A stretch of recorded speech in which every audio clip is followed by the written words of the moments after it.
Gagawa tayo ng ice cream na walang cream at walang condensed milk.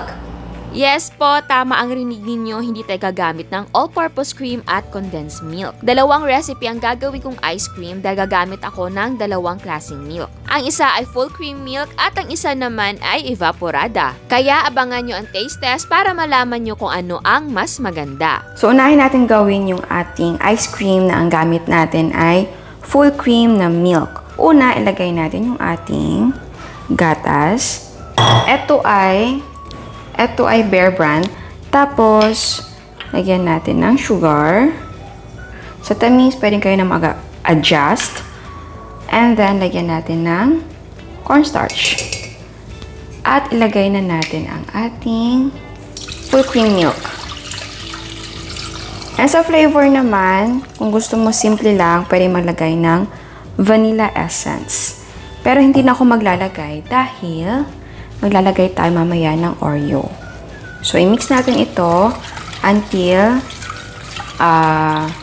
ma-dissolve yung ating cornstarch and yung ating powdered milk. So, nakapatay na muna yung ating apoy ha. So, ayan, natunaw na ang ating cornstarch and powdered milk. Ngayon, i-on na natin yung ating apoy. So, medium to low heat lang para, alam mo yun, hindi masunog yung ating mixture. At dapat lagi mo siyang hinahalo para hindi masunog yung bottom. Again, lutuin natin ito over medium-low heat at mapapansin mo yan na medyo magsi-thick yung ating mixture at pag nag-boil na siya, okay na yun. Ayan, kumukulo na yung ating mixture. Pwede na siyang patayin. Pwede i-cool down na muna tapos i-transfer natin sa isang bowl. So ngayon, ilipat na natin siya dito sa ating bowl. So kahit anong bowl ay pwede naman, pero mas pinili ko na mixing bowl yung aking lilipatan dahil imi-mixer natin siya mamaya. Pero kung wala kayong mixer, don't worry. Kung meron kang wire whisk, okay lang. And then, takpan natin ito. So kahit anong takip pwede. Cling wrap lang ang gamit ko para mas madali. And then, ilagay natin ito sa freezer for 2 hours. So, sunod ang gagawin natin ay evap na milk. So, same procedure lang. Combine natin lahat ng ating mga sangkap. Ayan. Ang ating sugar. Ang ating evaporated milk. And then, maglalagay tayo ng kape. Kasi coffee flavor ang gusto ko. Oops. Ayan. So, depende na yan sa inyo kung gaano ka intense. So, again, mix na muna. Nakapatay muna yung apoy. Haluin natin ng mabuti para walang lumps. So, ngayon, lutuin na natin hanggang mag-boil ito. So same procedure lang talaga lahat, yung milk lang yung magkaiba. Pagkaluto, isalin sa bowl at takpan ito. And then ilagay sa freezer for 2 hours. So, ayan. Eto na siya. So, eto yung itsura niya. Ayan. So, medyo so, icy na siya. Ayan. So, sa pag-whip nito, pwede kang gumamit ng wire whisk. Mga 4 to 5 minutes mo siyang i-whisk. Pero, since meron akong mixer, eto na ang gagamitin ko. So, ayan. I-whip natin ito until maging creamy siya. Siguro mga 2 to 3 minutes. Pagkatapos nating i-mix, ganito yung kanyang itsura. So, creamy siya, di ba? So, ngayon, lalagyan natin ng flavor. Since meron akong Oreo, maglagay tayo ng crush na Oreo. So, ifo-fold lang natin siya. Ayan. So, kung gusto nyo ng ibang flavor, pwedeng mangga, strawberry, o, di ba? So, ito yung ating mga cups. Ito ay 3 ounce. So, ilagay na natin sa ating mga cups ang ating ice cream mixture.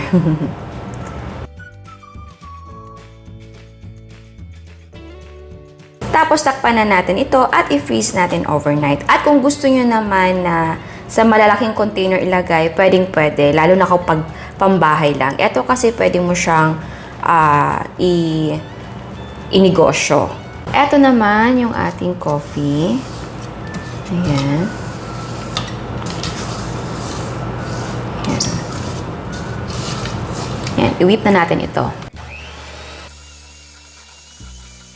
And then again, ilagay natin sa ating mga cups. So, creamy din siya. Ayan.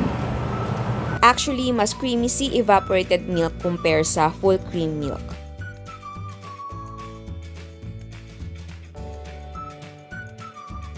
So, takpan na natin ito at ilagay natin sa freezer.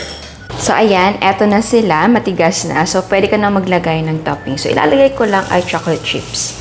Ito yung ating coffee ice cream at eto naman ang ating Oreo.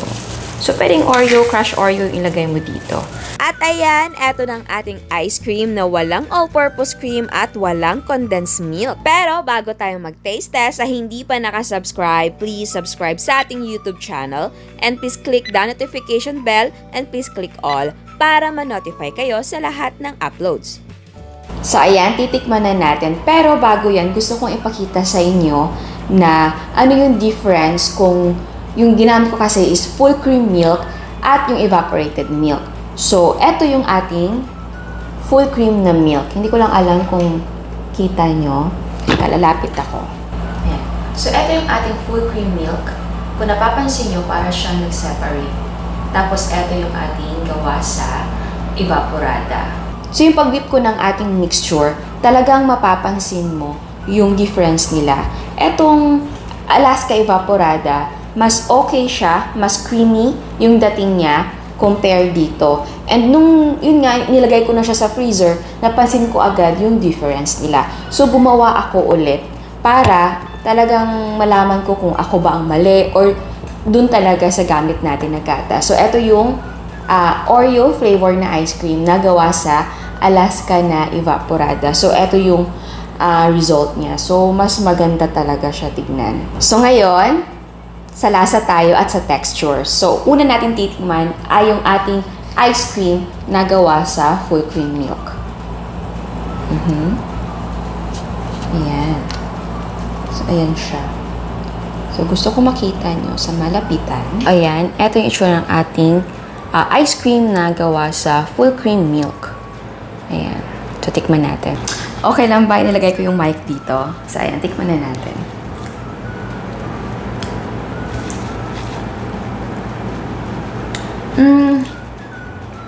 Sa texture, medyo may powdery akong nalalasahan. Hindi naman siya masyadong magaspang, pero mapapansin mo talaga. Sa lasa naman, medyo tatabangan ako. Parang kulang sa asukal.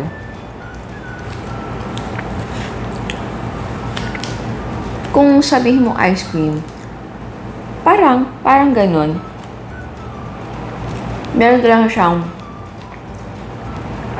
gaspang factor na minimal. Ngayon naman, tikman natin ito. Tikman natin yung Alaska na Evaporada, pero Oreo pa rin.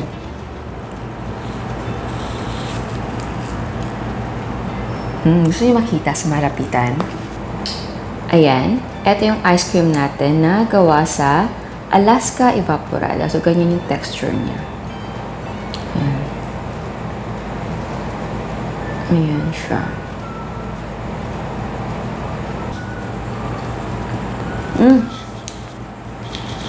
Alam nyo, mas better, mas malinamnam, mas masasabi mo siyang ice cream. A bit icy, pero okay lang. Diba? Ang sarap. Mas masasabi ko siyang milky, mas masarap, mas ice cream-like. Tingnan mo, uuubos ko na kasi nagustuhan ko siya. Yeah. Hindi ako disturbed sa parang icy na texture, pero ang sarap.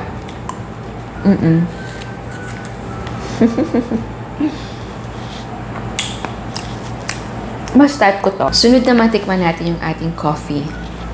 Ayan. Medyo malambot na siya sa gilid, pero sa gitna, okay pa naman. Ayan.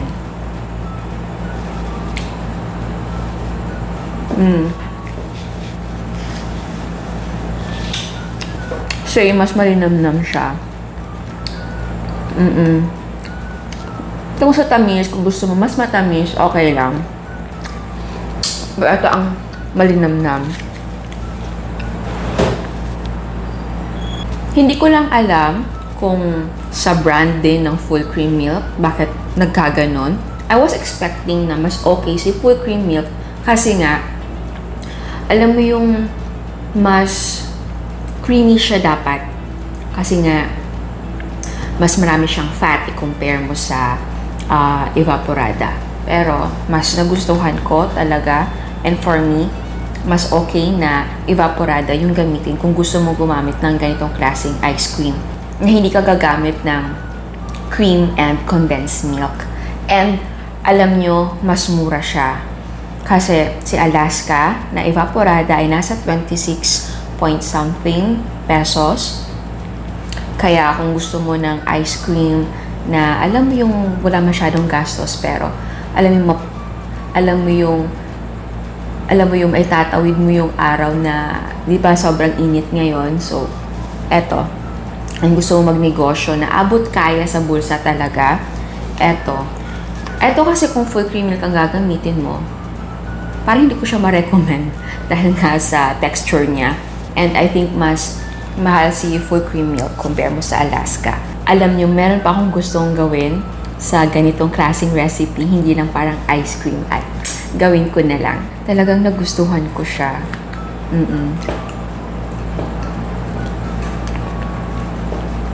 And is that the first time na makita nyo na ganitong mga recipe.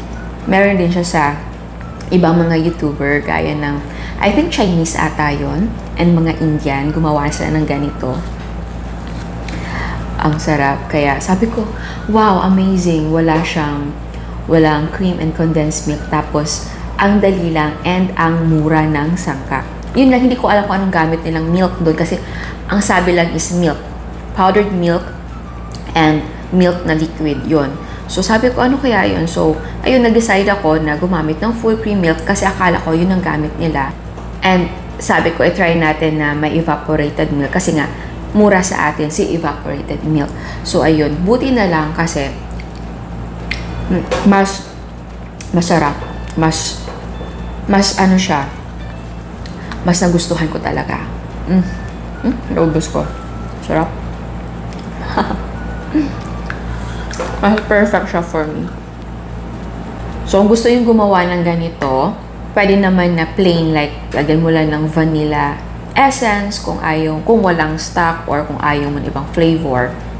Pero syempre, mas masaya kung iba't ibang flavor like strawberry or mango graham, di ba? Avocado, season ba ngayon avocado? Parang hindi pa. And ube or cheese. Okay na cheese. Mag-grate ka ng cheese, tapos lalagay mo dito or pwede mo siyang i-melt together dun sa ating gatas.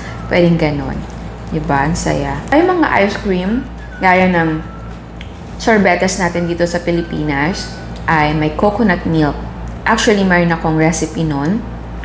Hahanapin ko and gawa tayo nun kasi gusto ko din yun. Kasi nga, diba, dito sa Pilipinas, maraming coconut. So, madali lang yun sa atin. Ang sarap. Ito kasi ang dali lang talaga at ang mura. Cornstarch, tapos evaporated milk, yun lang. Konting powdered milk. Pwede na siguro wala. And then sugar. Tapos maglagay ka ng gusto mong flavor, di ba? So again, pwede na pangnegosyo mo talaga siya. Kung ayaw nyo ng ganitong cups, baka namamahalan kayo. Pwede yung cups na mas manipis nito. 6 ounce ba yun? Pwedeng ganun. Mas mura yun mga, I think, 0.50 cents, mga ganun. So, ayan. Sana nagustuhan yung recipe natin ngayon. Ciao!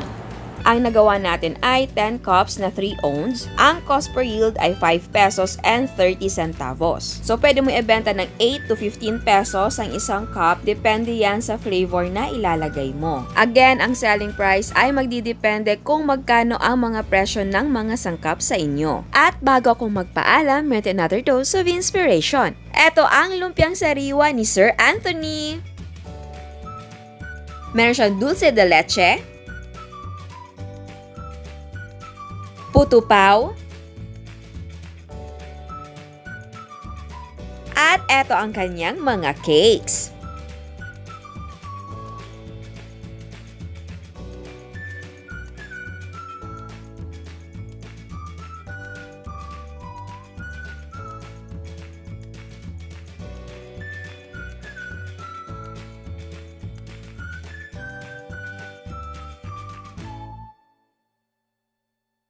At eto naman ang mga no-cook cakes ni Miss Jane.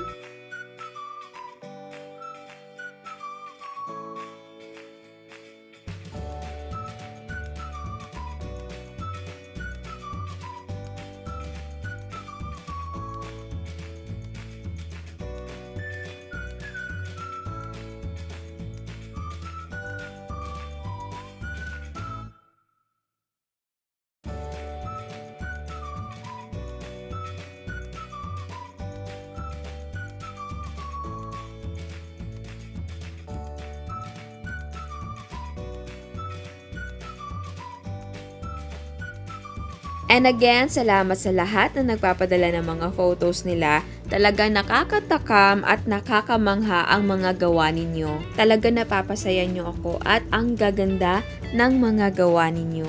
Ako talaga yung nagpapasalamat dahil lagi kayo nakasuporta. Don't worry, pag-iigihan ko pa. Sobrang busy lang po talaga. Pero gusto ko talaga makapag-upload ng video ng 3 or 4 times a week. Again, salamat sa suporta at sa mga hindi pa nakasubscribe, please subscribe sa ating YouTube channel and please click the notification bell and please click all para ma-notify kayo sa lahat ng uploads. And please don't forget to like our Facebook page and follow us on Instagram. Thank you!